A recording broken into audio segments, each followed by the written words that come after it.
Right, guys, it's, oh look, it's sweltering at 60 degrees, but that's in old money. Press the button there. 16 degrees isn't terrible, but it's not exactly relaxing weather. I have a bed of mostly unburnt coal on there, so fire's breathing poorly, I'm breathing poorly.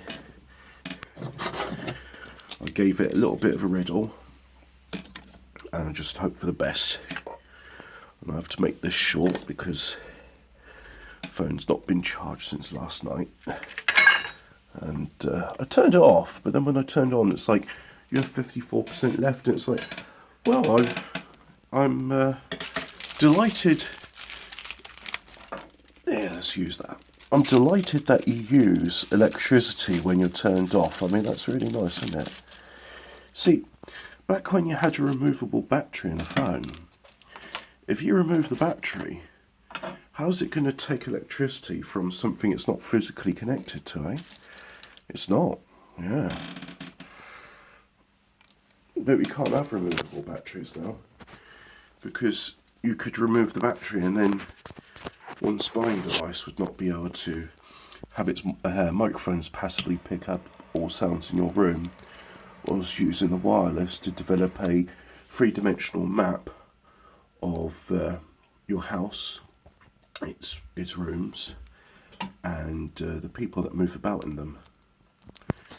Yeah, wireless antennas can be used like a sonar radar, and it can be used for making imaging. So, by all means, obscure your camera, but it's not going to be sufficient to stop it.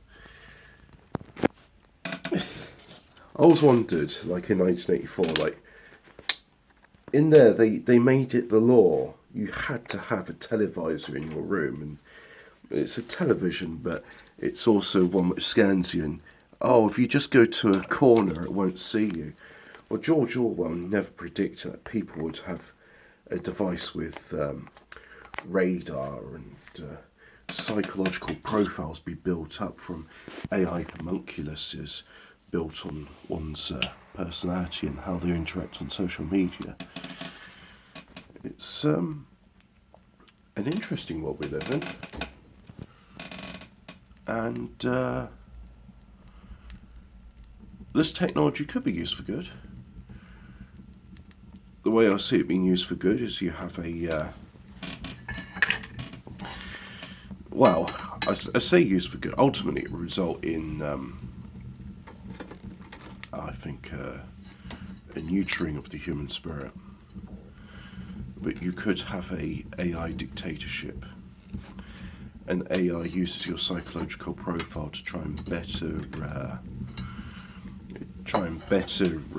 accommodate what you need, as opposed to an AI-assisted oligarchy, which is what we have now, which is quite inimical to all life, not just human life, and is diabolical. But hey ho, there's always hope. There's always something that rises from the ashes, and I know it sounds pessimistic. These are the thoughts I have, but I have hope for the future. I really do. I get a feeling that there will be good to balance the evil. That you can't have it out of balance for too long. And if you do, the pendulum swings back even harder. There we go. Pith. It's good fibre. Bitter though, so I don't eat it. But there's no essential oils in it, so it doesn't burn very well. But it does when you put some paraffinium liquidium in it. And as it turns out, it's nicely refined, so it's not recognised as a carcinogen. Yeah. Mind you, I imagine burning methane is nice and safe, because the byproducts of a methane burn, even a dirty methane burn, the free products you'll get from that are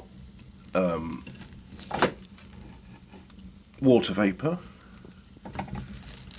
which is poisonous in large amounts, carbon dioxide, which is poisonous in large amounts, and carbon monoxide, which is poisonous in any amount. But yeah, just put that there, and that log is from last night, so it's part burned and it has some charcoal on it. And charcoals are always, I was told by Ray Mears himself that if you've got some wood from last night that's unburned, put your spark on that, because the charcoal will catch a spark. So there you have it. By being in proximity to the thermometer, I've made it go up 0.6 of a degree. It's now 16.5 degrees in my room. How positively tropical.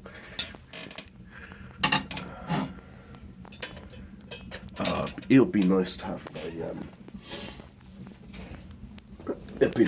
my hearing back. Currently everything sounds like it's underwater.